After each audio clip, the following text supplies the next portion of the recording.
Straight ahead on 12 News, a push by Brooklyn Park to make its employees look more like the people they serve. Plus, a problem that affects teens and isn't often talked about. It's paramount that we reach out to those kids, help them establish what healthy relationship boundaries are. And a Crystal volunteer who puts others above self. Volunteering is part of my life. 12 News starts right now.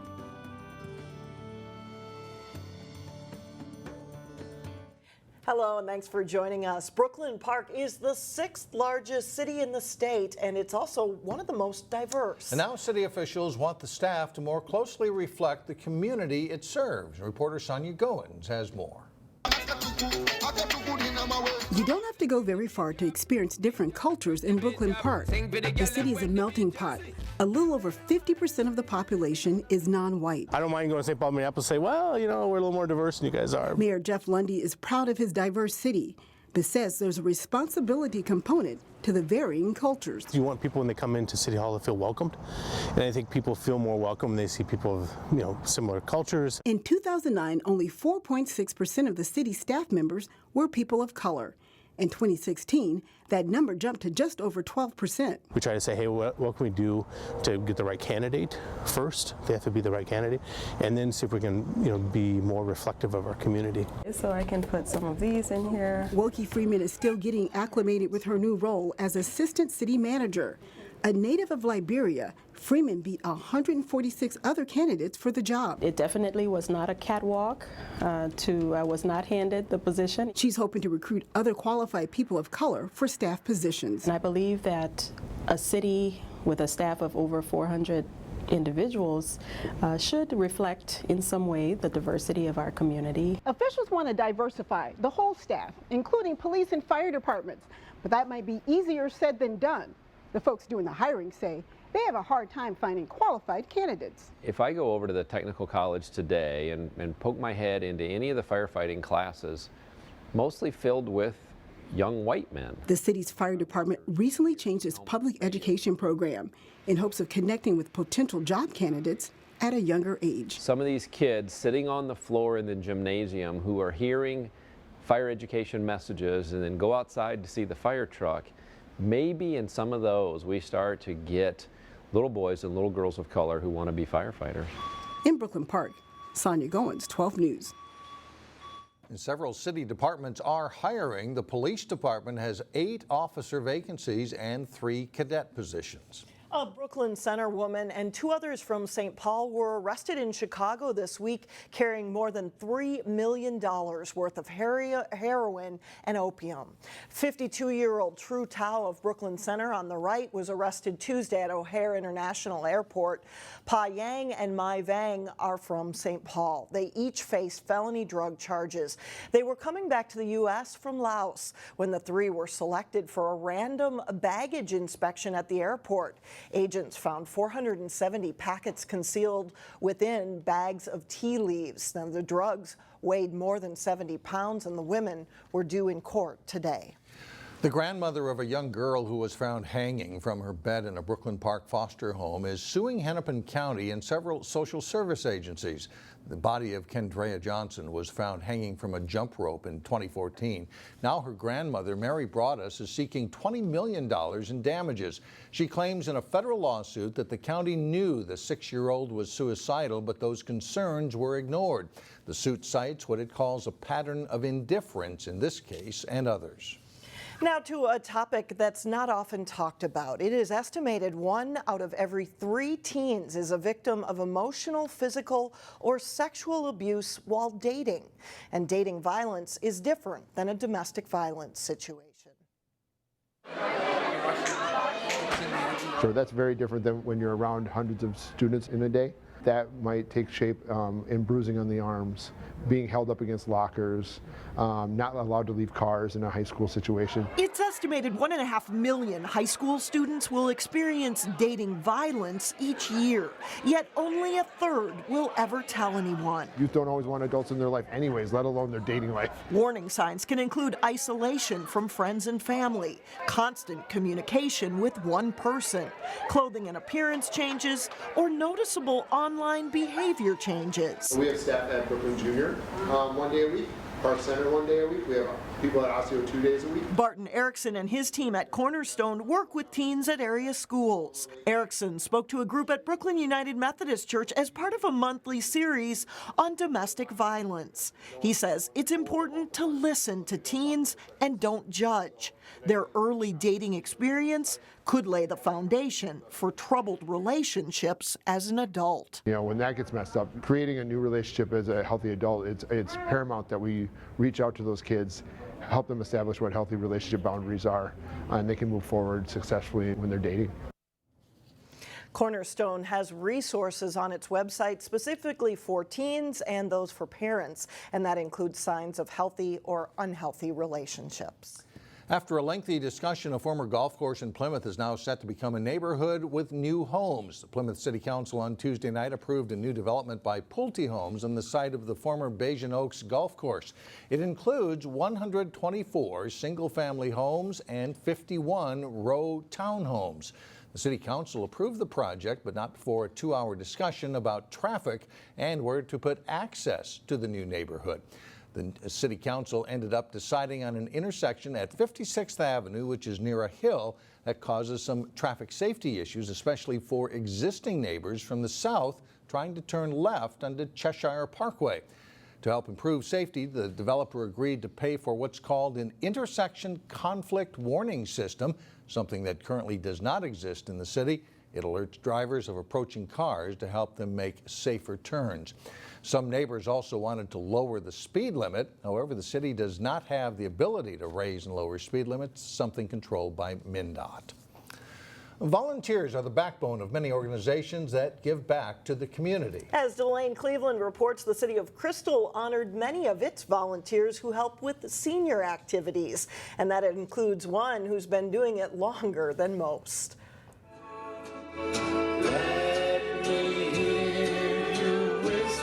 The Crystal Community Center is a gathering space for entertainment.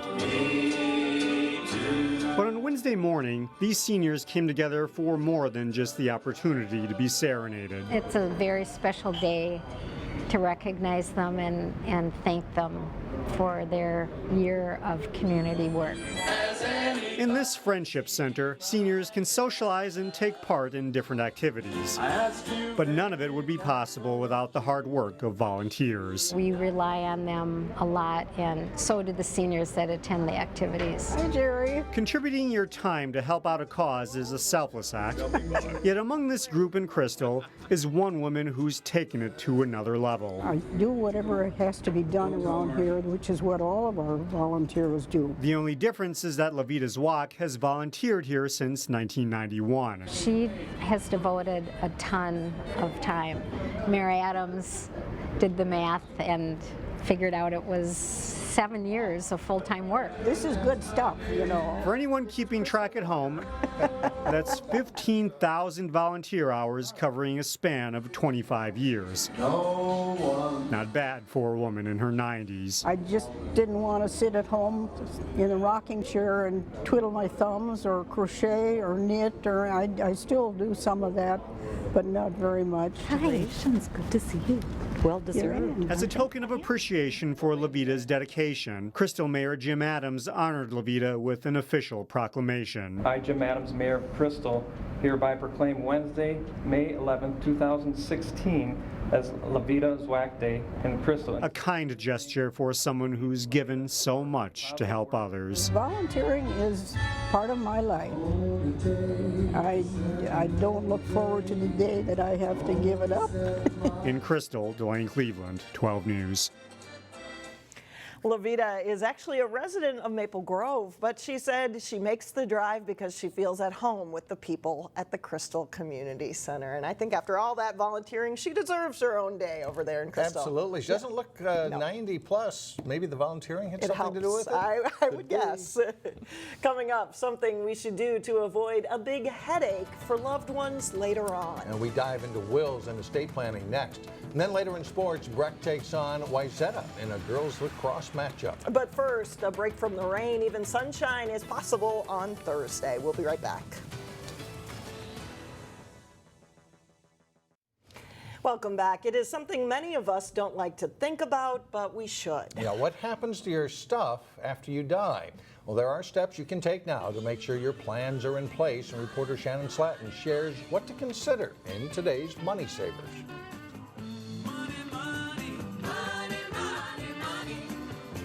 Prince remain up in the air, all because he left no known plans for what would happen after he died. If he would have followed the basic rules that you and I need to follow, to set up at a minimum beneficiary designations or whatever techniques we can use, including a trust, to avoid probate, we would not be hearing about this right now. Elizabeth Michaelis is an attorney with experience in elder law and estate planning. She has taught classes through Robbinsdale Community Ed for the past 10 years. Media around Prince has prompted people to come out and say, boy, what should I be doing? And that's great. It turns out that it's still, I believe, about 95% of the population that hasn't done anything. The sooner you set it up, the better. She says you want to plan what happens to your estate in order to avoid probate court. It's very inconvenient, very inefficient. Just a real waste of money. Probate court also means your business becomes public record. This is a copy of Elvis's will. Like what happens with several celebrities. This is an example of what you would hope never happens to your will. So even if you don't have an estate like Prince's, what should you do? There are two options that you have. One is setting up beneficiary designations on everything. The other is setting up a trust. Name beneficiaries for your property and accounts. If it's more complicated than that, consider a trust, which is a game plan for what happens after you die. Someone might want to do a trust if they have a detailed plan that they want to accomplish after their death. It makes things very, very seamless and convenient. But if you don't know where to start, check with an attorney or consider taking a class to learn more. Definitely look for those classes because that's a very economical way to assess the waterfront of your options. For Money Savers, Shannon Slatton, 12 News. And the estate planning classes offered through Robbinsdale Community Education cost an average of $15. The next round of estate planning classes will be held this fall. Coming up, an opportunity to enjoy spring on the farm. But first, the Maple Grove baseball team chalks up another win. John Jacobson has that and more up next in sports. After a 1-2 start to the season, the Maple Grove baseball team has lost just once in 11 games. Maple Grove is getting timely hitting and good pitching, and they use that formula to score another win on Tuesday night. The Crimson stakes Brett Schultz to a 3-0 lead, and that's more than enough. Schultz gets a K to end the second inning against Coon Rapids. Top of the third, a nice breaking ball for the strikeout by Schultz. He retires the Cardinals in order through 3 innings.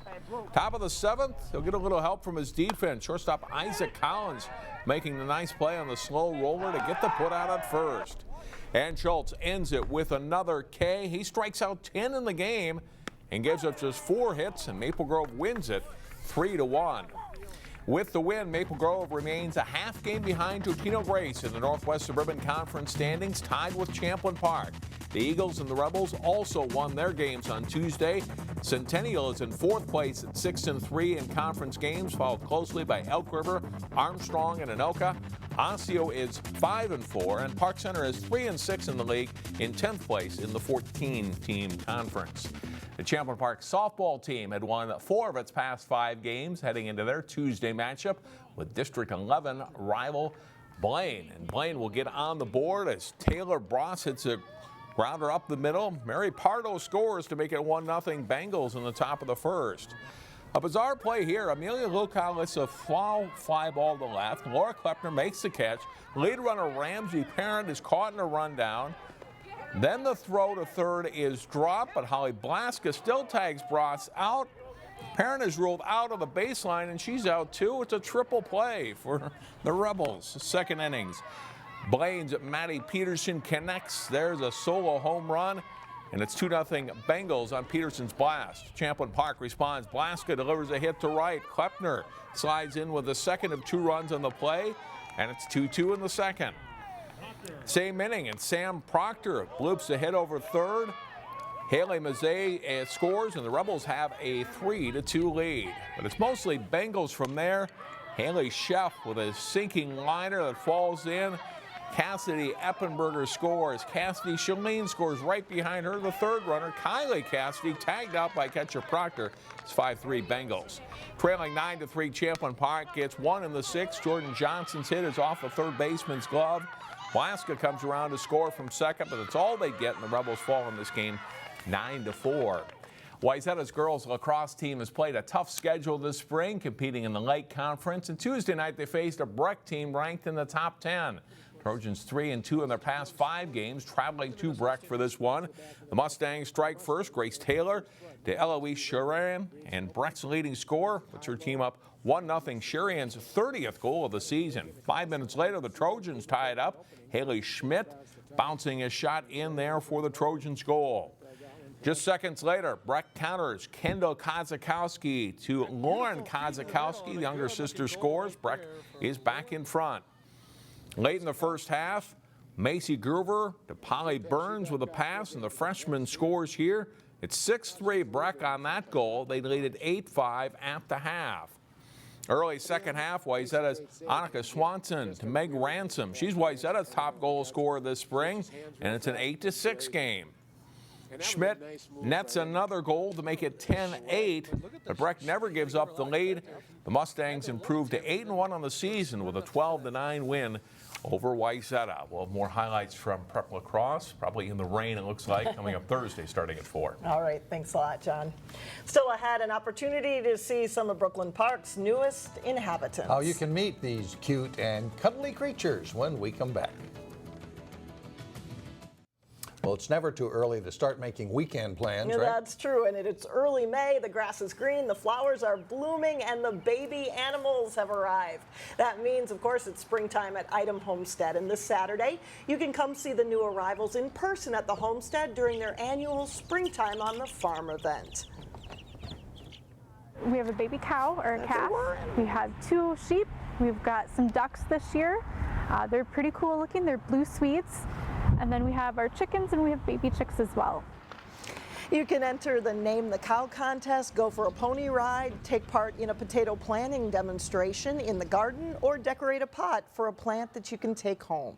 Admission is $6 for adults, $4 for kids between the ages of 5 and 12, and kids under 4 are free. The event is from 10 to 1 on Saturday at Eidem Homestead, again in Brooklyn Park. Always something to look forward to. Pretty cool if you've never been out there. Spring is here. Yeah. That does it for us. Thanks so much for joining us. And we'll see you back here again Thursday starting at 4.